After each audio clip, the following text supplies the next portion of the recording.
T'es prête? Je lance. C'est parti. Bienvenue à toutes dans ce tout nouvel épisode de nos podcasts. Donc podcast sur le tarot, la créativité et la saisonnalité, qui sera diffusé aussi bien sur Tarot, Astro & Co et sur Créativement L'Autre. Je suis Géraldine, la créatrice de la sardine plastique. Et je suis Aurore, tarologue. Vous me retrouvez donc sur Tarot, Astro & Co. Bienvenue. Bienvenue à vous. Alors, vous sentez qu'on n'est pas encore rodé. Hein, c'est la première fois qu'on fait un podcast toutes les deux. Podcast, vous pouvez aussi, vous pourrez certainement aussi le retrouver en vidéo sur ma chaîne YouTube si la vidéo fonctionne bien, si la technique fonctionne bien. Bref. Je pense que le mot d'ordre d'aujourd'hui c'est spontanéité. Ouais, voilà. Alors, on correspond plutôt bien. On a quelques notes, hein, bien sûr. On vous a préparé un épisode spécial été pour vous parler un petit peu tarot, créativité, comment profiter pleinement de l'énergie estivale pour son bien-être, pour sa confiance en soi, l'estime de soi, pour prendre du temps pour soi. Bref, voilà, c'est un petit peu... Et pour celles qui n'aimeraient pas trop l'été, comment traverser cette période en toute sérénité, tranquillité et voilà, comment s'accompagner pour la passer le mieux possible. Alors on va essayer de vous faire ça de la manière la plus fluide possible. On n'a pas vraiment prévu qui allait parler quand, ça se passe naturellement généralement. Tout à fait. Qu'on le fasse en vidéo ou en podcast, on va partir de cette idée où ça se fait à peu près toujours pareil. On risque de revenir en arrière, de revenir, mais du coup ce sera à notre image et à la vôtre certainement, puisque si vous nous suivez, c'est que ça vous plaît aussi. C'est que vous vous retrouvez un petit peu dans cette énergie qui peut être des fois un peu brouillonne, mais en même temps pleine de possibilités et de vie. Ouais, c'est ça. C'est très Cinder, ça aussi. Ça nous va bien. Ça nous va bien. Bon, on va se présenter quand même un petit peu parce que si vous êtes sur l'un ou l'autre de nos podcasts, vous ne nous connaissez pas forcément toutes les deux. Et l'autre, ouais. Voilà. Vas-y, allez à toi le Donc Géraldine, j'ai créé la marque La Sardine Plastique en 2018, qui est une marque qui prône la créativité en tout genre. Je fabrique des carnets créatifs, donc carnet de voyage, carnet de dessin, carnet de notes, bullet journal et ainsi de suite. Et carnet astro. Voilà, tout à fait, j'allais venir à la collaboration après. Et puis des ateliers créatifs en ligne et en présentiel depuis 2020. Voilà. Voilà, c'est bien. C'est pas mal. Et je suis donc, si on peut dire aussi, Verseau ascendant Balance, donc RR. Et donc moi, Aurore, je suis tarologue. Je me présente en tant que tarologue, mais que vous comprendrez vite que c'est pas que ça. Je tire les cartes depuis 2017 maintenant. J'ai plongé en plein dedans après un licenciement. Et depuis, je ne fais que ça, pour ainsi dire. Enfin, que ça et d'autres pratiques spirituelles. Moi j'anime aussi donc des ateliers, je propose des tirages de cartes et on collabore avec Géraldine. Alors avec Géraldine on se connaît depuis 2020 je pense. Ouais. Oui, en retriant mes mails, tu vois. En retriant mes mails, j'ai retrouvé les ateliers auxquels j'avais participé avec toi. J'ai fait du tri dans mes photos aussi, j'ai retrouvé. Donc ça doit être depuis 2020, je crois que c'était confinement ou tout juste post-confinement. Quelque chose comme ça. J'avais suivi un atelier que tu proposais parce que voilà, ça devait être un atelier collage ou un atelier art journal, quelque chose comme collage, ça. C'était collage. C'est plus mon truc, le collage. Donc on s'était rencontrés comme ça et puis on a toujours continué d'échanger par réseaux sociaux interposés. À l'époque, on habitait loin l'une de l'autre. Oui, moi j'étais centre Val-de-Loire et toi tu es sur Marseille. Toujours. Voilà, et j'ai déménagé sur Toulon, donc je me suis plus que rapprochée de Marseille. Donc depuis là, début d'année, depuis début d'année 2024, on travaille régulièrement ensemble, on se voit régulièrement pour vous proposer des carnets astro-créatifs, des ateliers qui allient tarot et créativité. Tout à fait, l'idée c'est de, tu as tout à fait résumé, d'allier créativité et tarot, tarot et créativité. Et alors avec Géraldine, on s'entend très très bien puisque je suis Balance, ascendant Gémeaux, RR aussi. Alors on s'entend très bien, mais des fois on part un peu loin dans nos idées. Et donc il y en a souvent une de nous deux qui nous fait redescendre un petit peu. Et donc on prône l'ancrage, plus, surtout pour nous. Donc d'ailleurs c'est l'un des premiers sujets qu'on a abordé en thématique vidéo, que vous pouvez retrouver, c'est le programme Ancrage, qui est un pack de 10 vidéos. Voilà. Et donc l'été. Et ouais, on avait aussi envie de lier ça avec les saisons, parce que moi je me suis vraiment rendu compte ces dernières années que les saisons influençaient beaucoup sur mon humeur, sur mon énergie, sur ma motivation, et j'ai de la chance d'être travailleuse indépendante, donc j'essaye aussi d'allier mon programme professionnel avec justement en fonction des saisons, de la météo, de mes humeurs, etc. Et on n'a pas toute cette chance-là, j'en ai conscience, mais il y a quand même des petites choses qu'on peut mettre en place, en tout cas pour s'aider, apprendre à mieux se connaître par les saisons, mais aussi à les traverser et profiter aussi de leur énergie pour soi-même. Alors, les saisons fonctionnent par cycle. La femme, d'autant plus, fonctionne par cycle.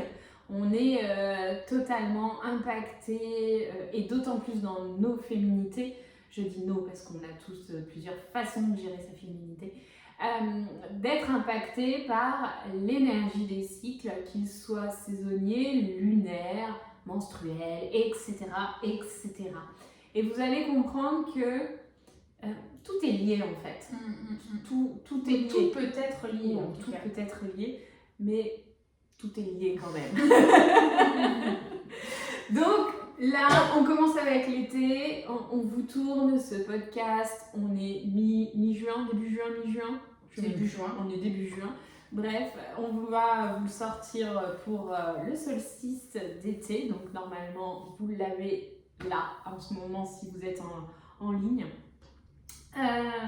Donc l'été, saison de créativité et de spiritualité épanouie, c'est le moment où tout se réchauffe, voire il fait peut-être même des fois trop chaud, où la nature s'épanouit pleinement dans toute sa splendeur.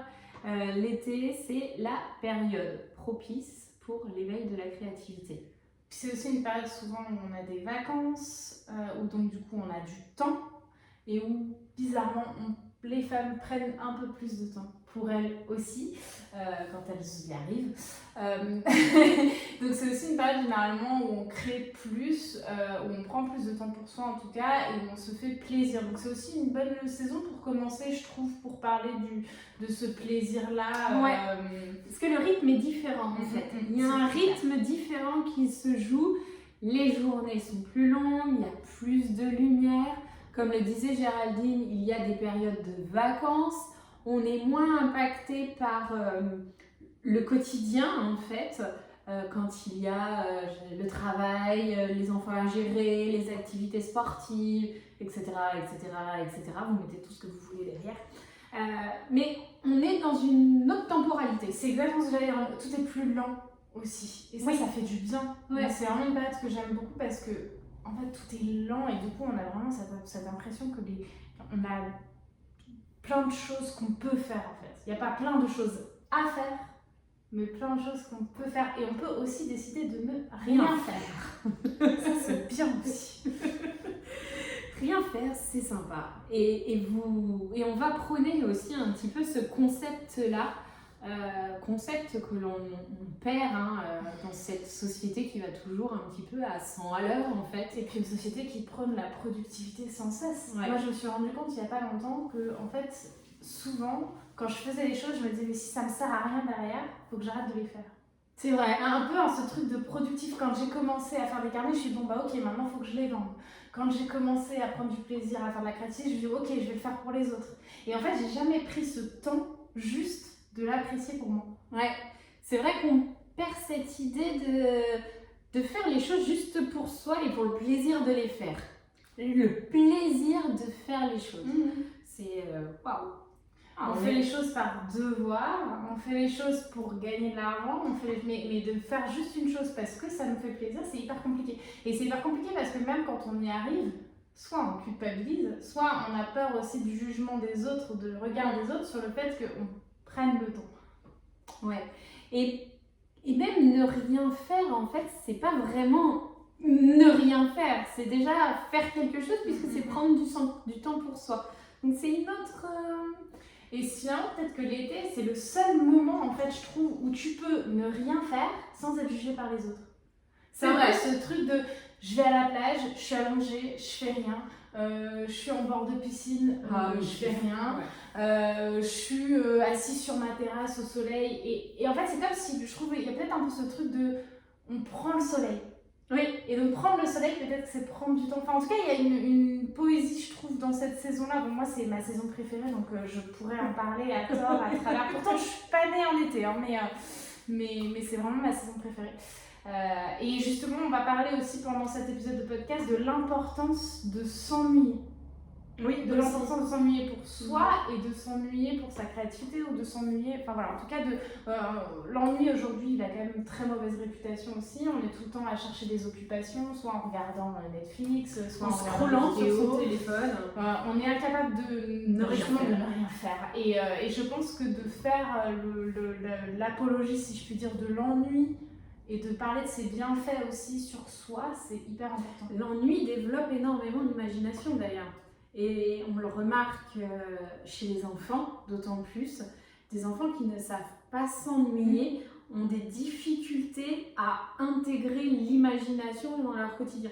Un enfant qui s'ennuie, il va tout de suite mettre en place d'autres choses, se créer des histoires, etc. Et en fait, comme beaucoup maintenant d'enfants sont archi occupés, voire débordés, ça se répercute évidemment à l'âge adulte et ça en fait des adultes qui ne savent plus s'ennuyer.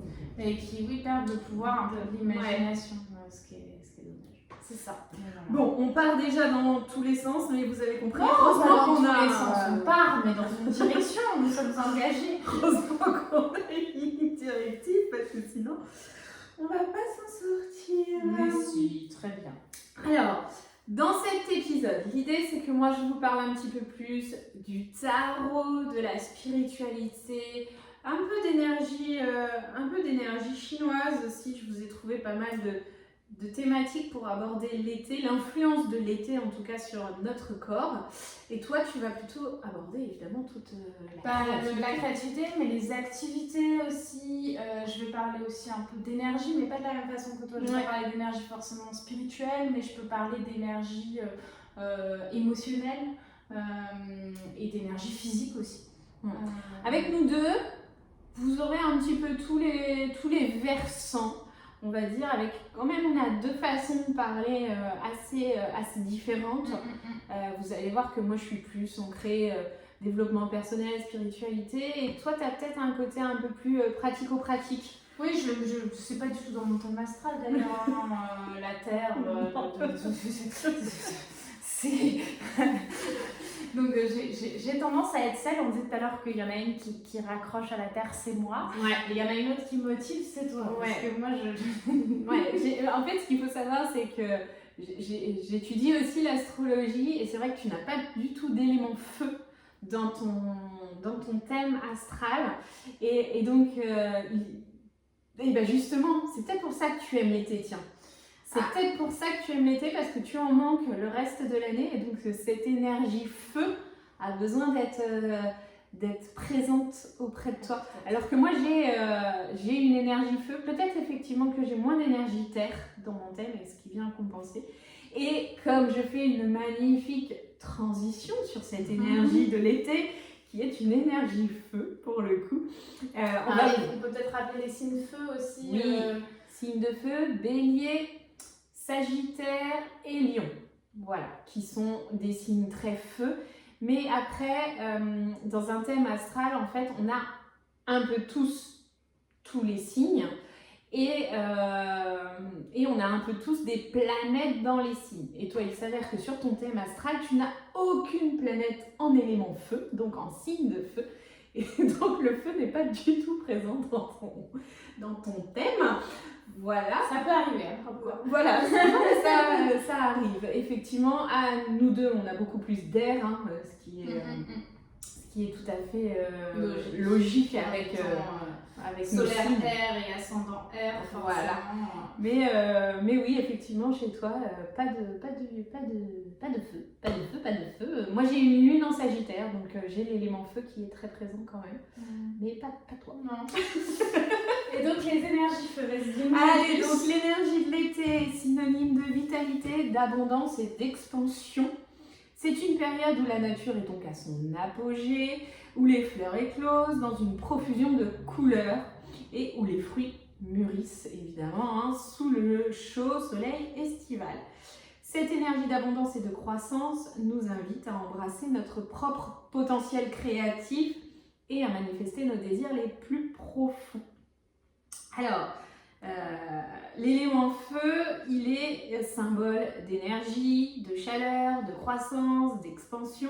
Dans le cycle des saisons, comme on vous le précise, c'est bien l'été qui est associé à l'élément feu et qui inonde en fait voilà, c'est ça. C'est ça. Donc, la médecine chinoise, déjà, quand l'élément feu est ultra important, quand on est dans ce cycle de feu, on est bien sûr dans une alimentation qui doit être plus équilibrée. Donc plus légère aussi. Plus légère, ouais, c'est ça. Plus hydratante aussi. C'est pour ça qu'on consomme aussi beaucoup plus de fruits, de légumes en saison estivale. On est censé modérer son activité physique en été. On réduit l'activité physique puisque le corps ne peut pas supporter une surcharge de chaleur et donc d'activité physique juste nager. Voilà. Nager, c'est très bien, on évite le footing, on évite les activités qui en plus qui demandent un cardio ultra puissant puisqu'on est déjà. Et puis au final, on dépense déjà beaucoup d'énergie en fait à maintenir notre température assez fraîche. C'est ça. Surtout par ces temps de canicule. C'est pour ça, en fait, il y a les deux saisons. Il y a l'hiver, en fait, vous allez dépenser beaucoup d'énergie à vous maintenir chaud, puisqu'il fait très froid et votre corps a besoin de rester à une température de 37 degrés. Donc, il va dépenser de l'énergie pour garder cette chaleur-là. Et l'été, il va dépenser de l'énergie pour avoir moins chaud, pour réduire la température. Voilà, exactement, merci. Pour réduire la température. Donc en fait, au final, moi je remarque toujours, à chaque fois je suis toujours surprise de sortir de l'été avec.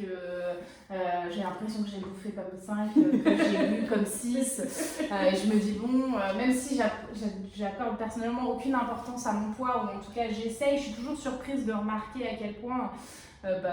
J'ai pas tant pris que ça, que voilà, etc. Et en fait, c'est vrai que le corps se régule lui-même et ça vous fait déjà dépenser de l'énergie. Donc, si en plus vous lui faites subir un trop-plein d'énergie, ça risque d'être compliqué. D'ailleurs, c'est fortement déconseillé de faire des activités physiques en plein air, en plein soleil, etc. Enfin, on le sait, et voilà. L'été, c'est le moment de toute manière de mettre le corps au repos. Le corps a fonctionné toute l'année, c'est pour ça qu'on a des vacances en été, pour la plupart, on va dire.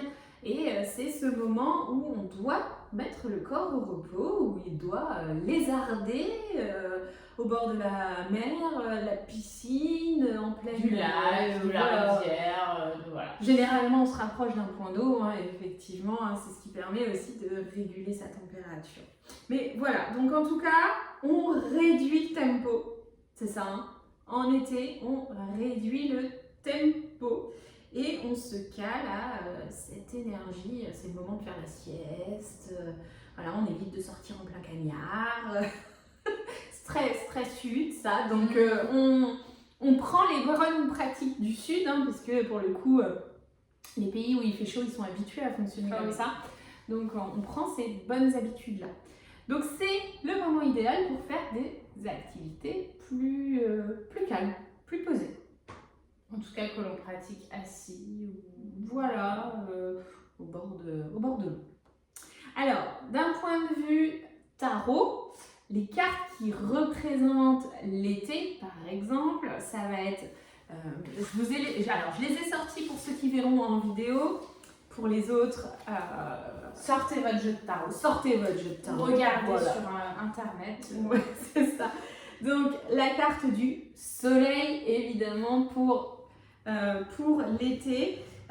C'est une carte les plus lumineuses du tarot, des plus joyeuses. Elle représente, on le voit bien, hein, la vitalité, la joie, le bonheur. On a vraiment cette notion-là sur cette carte. Donc, vous pouvez aussi vous en inspirer. Après, on a aussi la carte du chariot. Hop, hop, hop. J'ai mon assistante qui vous montre les cartes. Voilà.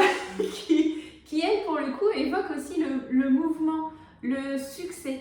Et on a une énergie nouvelle en été. Tu sais, un peu comme si on était prêt à accomplir de grandes choses. On a une nouvelle... Et on a d'ailleurs souvent beaucoup d'envie. Souvent, on se dit pendant les vacances, ouais, je vais faire ça, je vais me lancer en faisant telle activité, ou je vais aller visiter tel truc, etc. On a une envie de découverte aussi, et donc de voyage avec le chariot qui est quand même bien représenté. Après, on a aussi le 10 de coupe. Alors pour moi, le 10 de coupe, c'est vraiment la carte du bonheur par excellence. On a un petit côté, alors moins sur ce jeu du Lightseer Tarot par exemple, mais on a cette idée de pique-nique en bord de mer, de la satisfaction émotionnelle.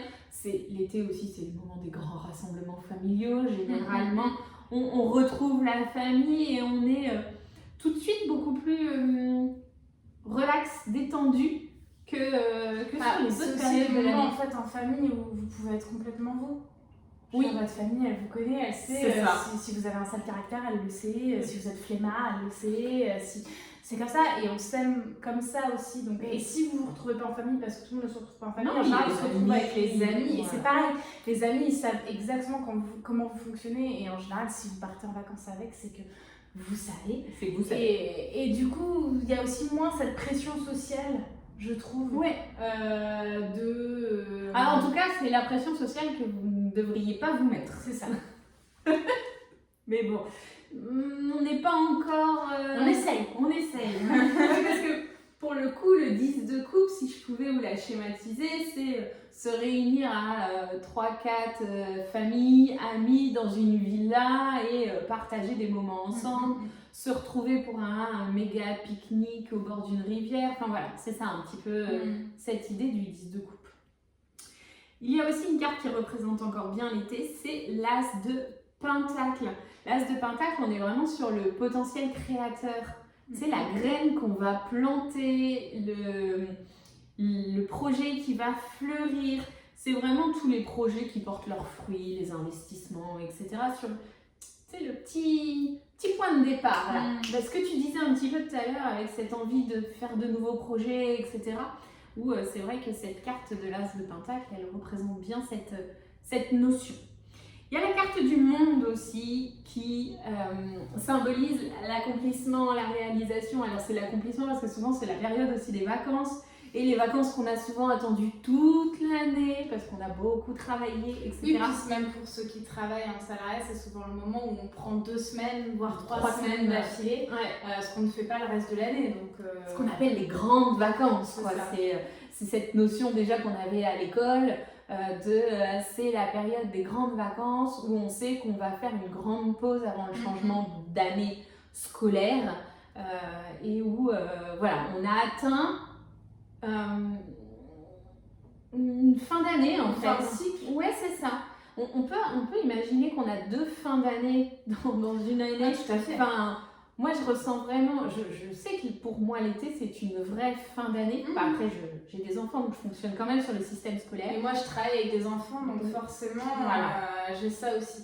Mais je pense que chez tout le monde, il y a un peu ce côté où justement, on prend tellement une grande pause, etc., qu'il faut finir les projets avant ça. Et puis en septembre, tout s'arrête en fait en été en France. L'administratif s'arrête, il n'y a que le tourisme qui ne s'arrête pas. Ouais. Le reste... C'est exactement ce que tu disais, tout est ralenti.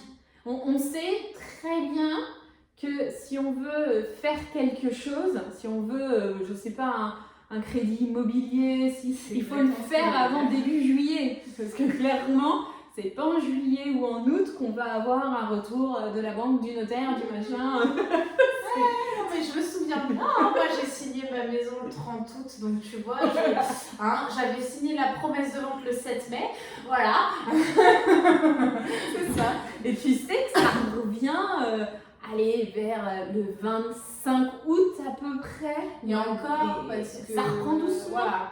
Et même, je trouve que même les premières semaines de septembre sont encore assez lentes parce qu'en fait tout le monde est dans la rentrée, tout le monde s'occupe déjà de plein de choses et je trouve que finalement les choses retrouvent un rythme normal en fin septembre, mi-fin septembre. En fait, je trouve qu'on a un peu une décélération, effectivement, nous, juillet, août, et puis après, c'est les 2 premières semaines de septembre, il y a une accélération, et puis ensuite on revient à un rythme un petit peu plus tranquille, enfin en tout cas plus ordinaire. C'est vrai.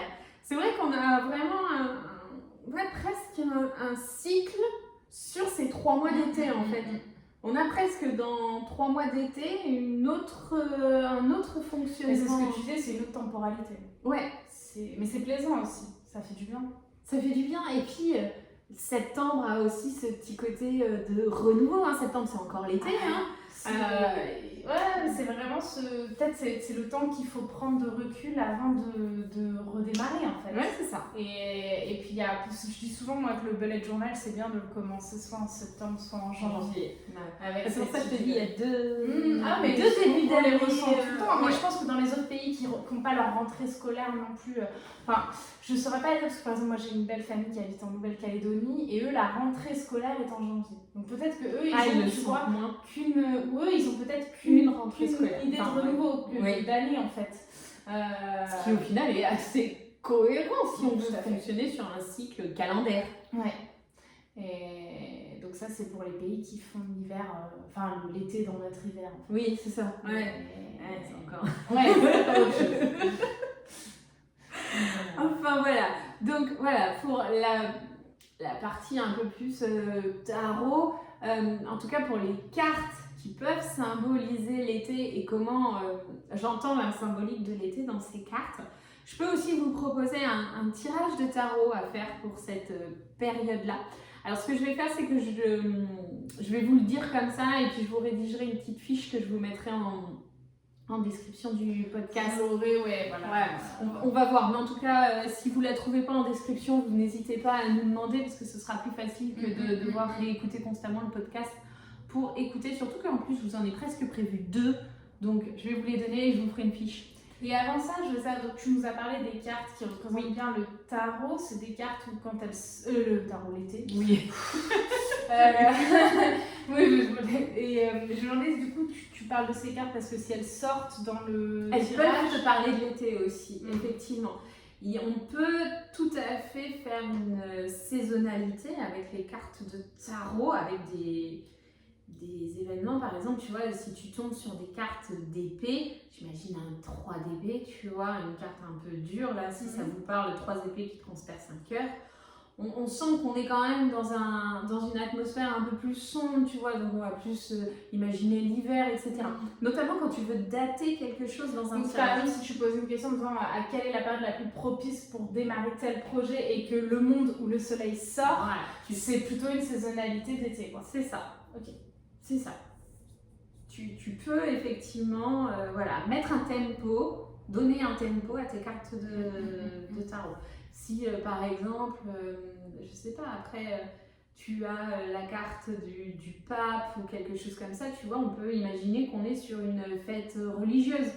Donc, quelle est la fête religieuse la plus proche ou quelque chose comme ça. Si tu as un 8 de pentacle, qui est une carte qui parle de travail, on peut imaginer la fête du travail ou un rush dans ton année. Et c'est aussi des cartes qui peuvent aussi appeler justement à cette idée dont on parlait dès la dernière fois, du plaisir, de profiter des petits plaisirs, de prendre le temps, etc.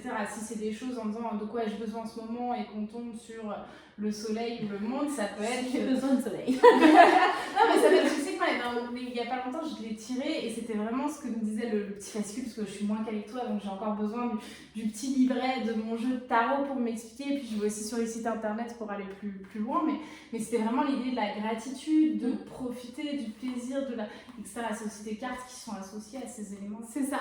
Mais après, tu vois, tu pourrais te dire de quoi j'ai besoin en ce moment. Tu tires la carte du soleil et peut-être que ton jeu de tarot, il te dit juste, expose-toi un peu plus au soleil, quoi. Prends plus la lumière du jour, profite de la vitamine D. Enfin, tu vois, ça peut être aussi...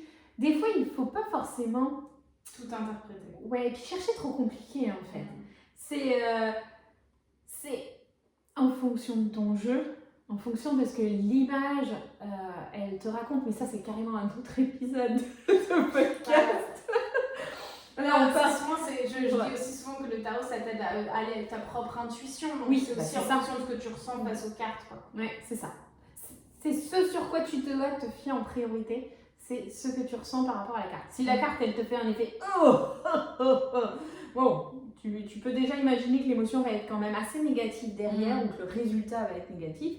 Si effectivement, si tu sors une carte du soleil à ta question, tu peux te dire ça promet d'être sympa. Voilà, après sans forcément déjà aller très loin, mais tu as cette idée-là. Bref. Les tirages. Donc ça, c'est tout un épisode à part. Hein. Mais oui, donc les tirages que je voulais vous proposer. Le premier tirage, c'était sur quelles opportunités d'épanouissement et de croissance pourrais-je avoir cet été. On va être sur un tirage un peu plus prédictif, sur quoi je peux mettre mon énergie, mon énergie, voilà, j'ai pas d'autres mots, sur l'été pour évoluer au mieux, parce que l'été, c'est pas parce qu'on est plus qu'on ne fait rien, d'ailleurs on a 3 mois d'été, la plupart d'entre nous n'ont que 3 semaines de vacances, donc il reste encore du temps à côté. Donc la première carte, ça va être quel domaine de ma vie sera le plus influencé par l'énergie estivale. C'est vraiment quel domaine va être mis en avant cet été. Quel défi, la deuxième carte, quel défi pourrais-je rencontrer pendant cette période et comment puis-je les surmonter? La troisième carte, quels conseils puis-je suivre pour tirer le meilleur parti de cette saison et m'épanouir pleinement? C'est peut-être là où la créativité va rentrer dans le jeu. Et la quatrième carte, c'est quelles activités ou projets devrais-je prioriser pour nourrir ma créativité et ma croissance personnelle pendant cette période? Voilà. Donc là, on fait 5 cartes au total, ou 6 cartes, non? 4. Mais après, il y a 2 questions, effectivement, où tu peux, si tu le souhaites, en tirer 2. C'est à toi de... Par exemple, la question, c'est la 2, je crois. Oui. Quels défis pourrais-je rencontrer pendant cette période et comment puis-je les surmonter? On peut imaginer tirer 2 cartes. Tu n'es pas obligé, c'est pas une obligation. Tu peux prendre la même carte et te dire, ok, alors quel conseil elle va me donner pour surmonter ce défi? Une carte, elle peut te donner un défi et un conseil en même temps. Mais voilà, effectivement, quand il y a un « et », tu peux supposer, tu peux tirer 2 cartes. Moi, j'aime bien tirer 2 cartes, mais ce n'est pas une obligation. Et le deuxième tirage que je vous propose... N'hésitez pas à mettre pause si vous êtes sur le podcast ou sur la vidéo. Mettez pause, vous tirez la carte, vous regardez, puis vous remettez play pour tirer la deuxième. Ouais, ça peut être sympa aussi. Mais en tout cas, je vous mets le petit doc descriptif pour que vous puissiez avoir toutes les infos. Et le deuxième tirage, qui sera en 6 cartes, c'est plus axé sur la créativité. C'était un petit peu la thématique de notre podcast. Donc, la première carte, c'est quelle est la source principale de mon inspiration en ce moment? Deuxième carte, comment puis-je canaliser l'énergie de l'été pour booster ma créativité? Troisième carte, quels aspects de ma créativité sont prêts à éclore et à se manifester? Quatrième carte, quelles actions concrètes puis-je entreprendre pour réaliser mes projets créatifs cet été? Cinquième, quels obstacles pourraient freiner mon expression créative et comment les surmonter? Et sixième, comment puis-je partager ma créativité avec les autres de manière significative? Voilà, donc 2 tirages, 2 possibilités en fonction de comment ça vous parle. Et tarot, oracle, ou même journaling, Journaling, c'est le fait de vous poser la question et d'y répondre presque par l'écriture automatique. Voilà, de manière très intuitive en fait. Et sans jugement surtout. Oui, surtout. On laisse venir ce qui vient en fait. Le journaling, c'est vraiment ça, c'est on laisse venir ce qui vient et on voit après si ça peut apporter une réponse ou pas. Si ça apporte pas de réponse, c'est pas grave en fait, parce que les premières fois que tu testes quand même le journaling, l'écriture intuitive... Oh mais le tarot c'est pareil, hein. Les premières fois qu'on tire une carte pour comprendre la carte, moi je trouve même que ça me fait ça avec les nouveaux jeux. En général il faut 6 mois pour apprivoiser un nouvel oracle ou un nouveau tarot, pour que j'arrive à comprendre, à ce que ça me parle, etc. C'est pas évident tout de suite. Ouais, alors moi je suis plus adepte du tarot, donc ça va assez vite. J'ai la signification de base des cartes en tête. Après, c'est vrai que des fois les oracles, j'ai un peu plus de mal parce que chacun a son inspiration, chaque créateur d'oracle a son idée. Là, le livret, il est souvent indispensable. Dans le tarot, ça va, une fois que tu connais les bases, tu t'en sors. Autant les oracles, le livret est indispensable. Comprendre la vision de l'auteur, c'est important.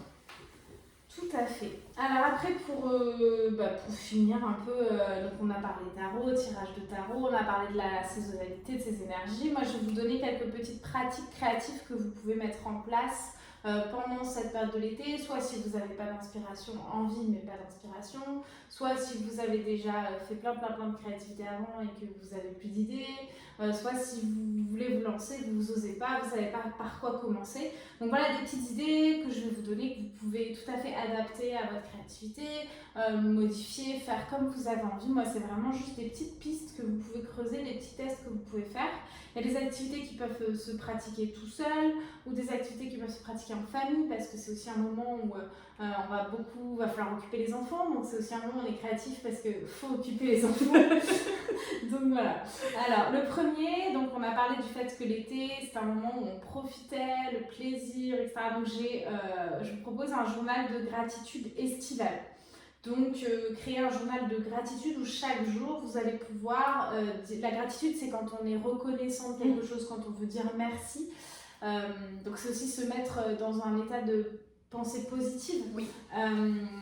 C'est un exercice intéressant et qui n'est pas évident du tout au début, puisque le cerveau est câblé pour voir le négatif. Et de retenir le négatif surtout. Moi, les premiers temps, c'était quand j'avais passé une journée vraiment pourrie, c'était merci de ne pas avoir rendu la journée encore pire. Ce qui n'est pas super positif. Mais c'est déjà bien quand vous commencez comme ça. Donc voilà, notez les petits bonheurs, les moments forts aussi. Parfois, c'est juste la bonne glace que vous avez mangée à midi, ou le rayon de soleil, ou la température de l'eau. Enfin voilà, ça peut vraiment être n'importe quoi, ou le sourire d'une personne qui vous a souri à la plage, ou des choses comme ça. Et vous pouvez l'écrire, mais vous pouvez aussi voilà, c'est ce que je disais, en écriture, en collage, en dessin. Vous pouvez vraiment le faire avec la créativité que vous voulez, c'est pas obligé d'être par écrit. Ensuite, là, je vais proposer la créativité en plein air, quelle qu'elle soit. Bon, alors le collège, c'est pas tout à fait évident parce que ça s'envole. Mais alors, vous prenez le sable à coller. Je l'ai fait d'ailleurs, ça marche pas mal. Mais tout ce qui va être peinture, dessin, écriture en plein air, c'est une période où, quand il fait pas trop chaud, si vous habitez pas tout à fait le sud, ou sinon tôt le matin ou tard le soir, c'est assez agréable d'être à l'extérieur.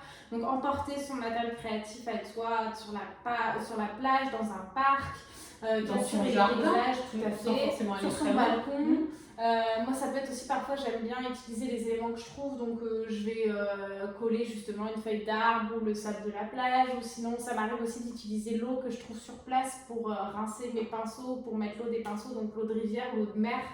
Ça provoque toujours des choses qui sont assez intéressantes. Vous pouvez aussi faire des créations avec des éléments naturels, donc là j'en parlais un peu, faire des colliers de coquillages. Quand on était petit, on peignait sur les galets aussi. Colliers de marguerite. Voilà, les couronnes de marguerite. Vraiment, servez-vous de tout ce que la nature a à vous offrir. Mais la créativité, ça peut être aussi, par exemple, faire une citronnade maison. Oui. Vous n'êtes pas obligé d'être dans le dessin, la peinture. Pour moi, la créativité, elle englobe tellement plein de choses différentes. Ça peut être aussi la cuisine, ça peut être Vraiment, ça peut prendre mille et une formes, donc Il n'est pas vrai, enfin, comment on va dire ça, toute personne est créative. Il n'existe personne qui ne soit pas créatif.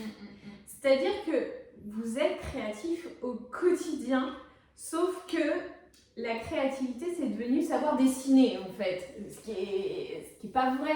Dans votre façon de tourner un mail ou quoi, c'est déjà de la créativité. Oui, je connais plein de dessinateurs qui dessinent sans créativité aussi. Hein. Le dessin technique, c'est pas toujours créatif.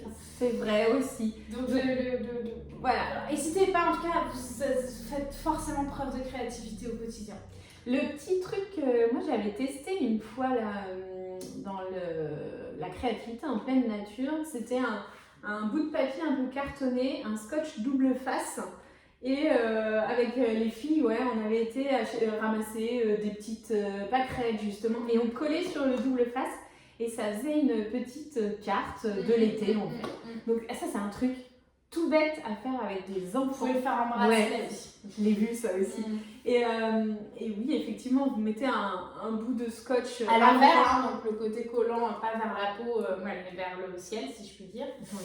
Et ils ont ce scotch en fait autour du poignet, et ils peuvent effectivement ramasser tout ce qu'ils trouvent, le sable, les fleurs, les feuilles, et ça leur fait un bracelet. En leur apprenant, bien sûr, aussi aux enfants à pas abîmer la nature, ça c'est important. Oui. De pas s'acharner, voilà, de pas s'acharner à tirer sur un arbre, etc. Voilà, il y a un respect aussi à avoir envers ce que la nature nous donne.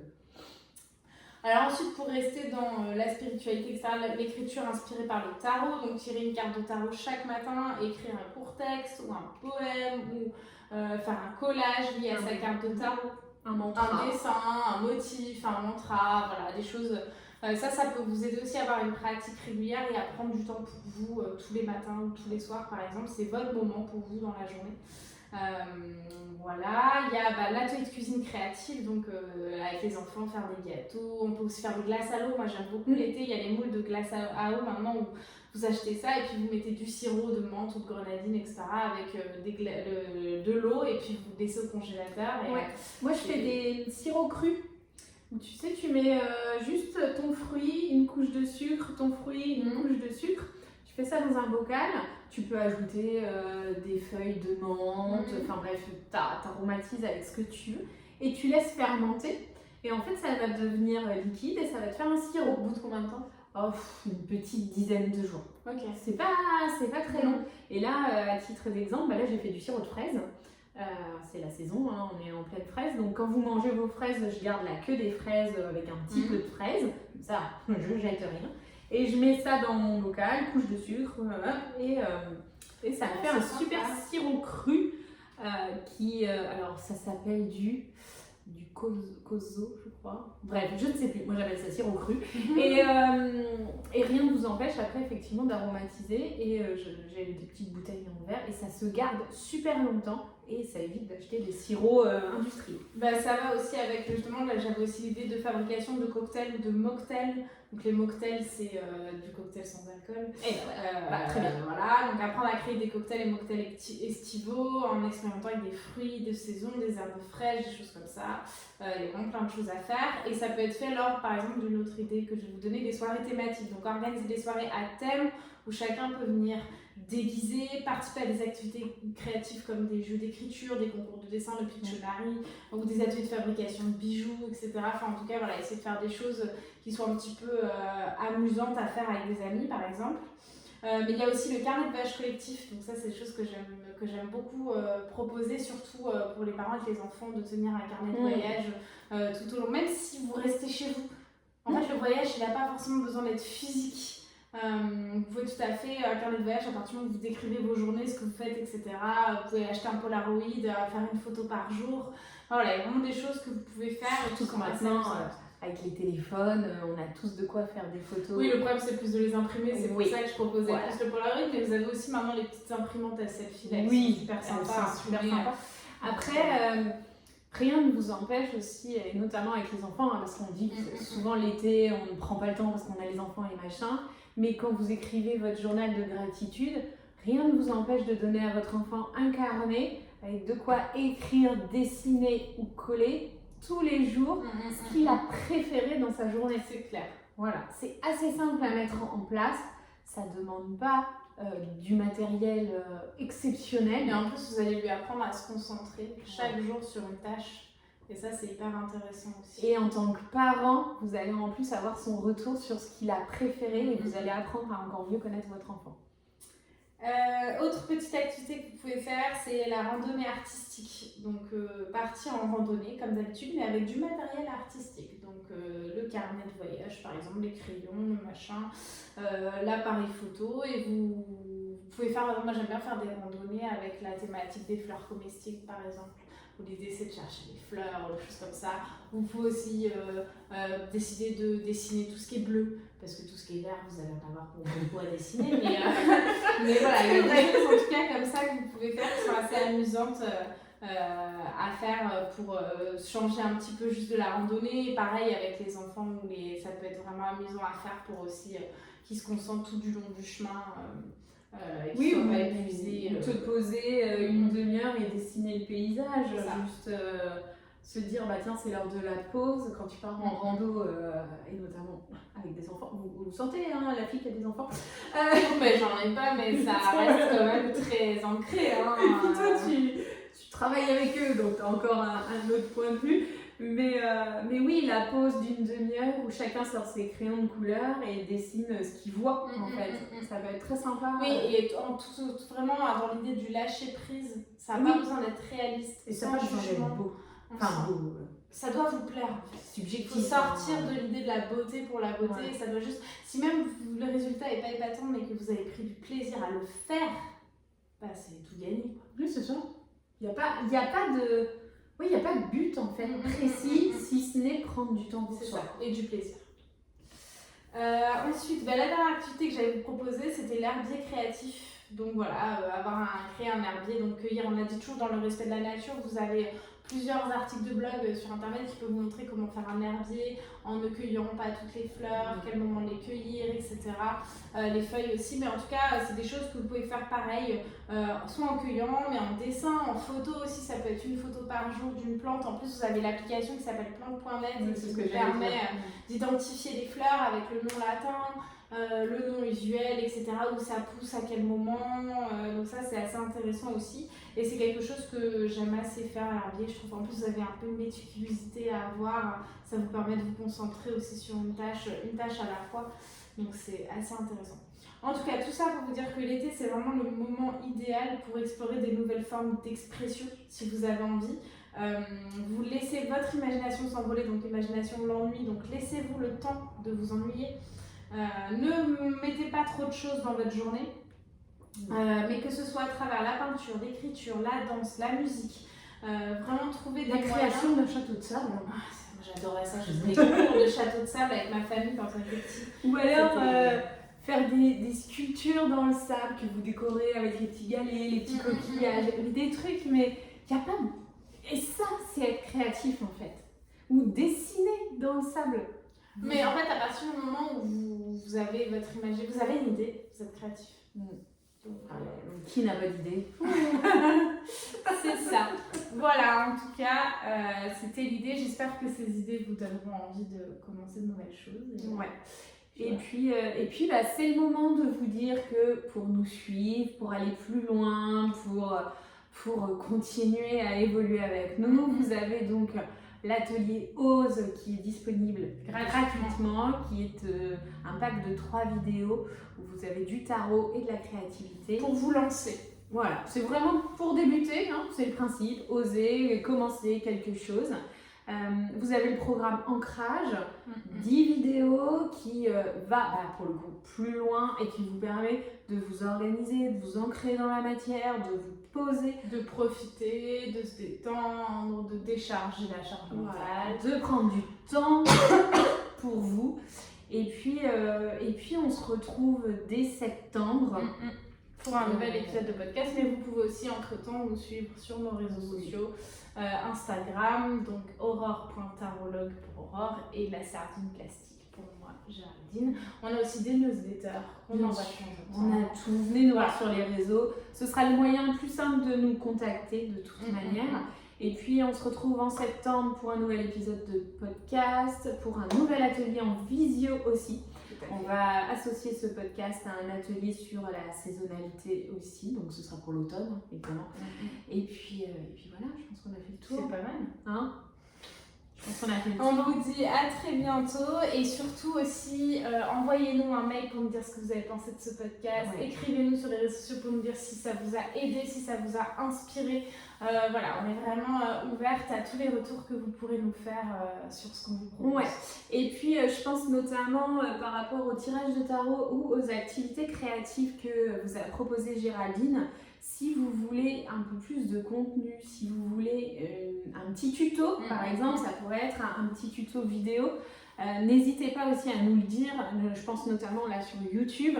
Laissez des commentaires pour nous dire si vous avez besoin d'un petit peu plus de visuel. Voilà, de visuel. Parce que moi j'aime bien avoir des visuels. Toi, t'as moins. Moi j'ai moins besoin. Ouais. Moi j'aime bien quand les choses sont visuelles. J'ai besoin de voir ce que la personne a voulu dire, a voulu créer, et je m'en inspire et je crée mon truc à ma sauce. Mais j'aime bien avoir un visuel de départ, donc à vous de... C'est pas pour rien que j'aime le tarot, je pense d'ailleurs. Mais bref, à vous de voir comment vous fonctionnez. N'hésitez pas à nous dire, hein, surtout si vous avez besoin de plus de contenu. On va le dire comme ça. Et puis on se retrouve très bientôt. Voilà, c'est ça. Salut. Allez, bye.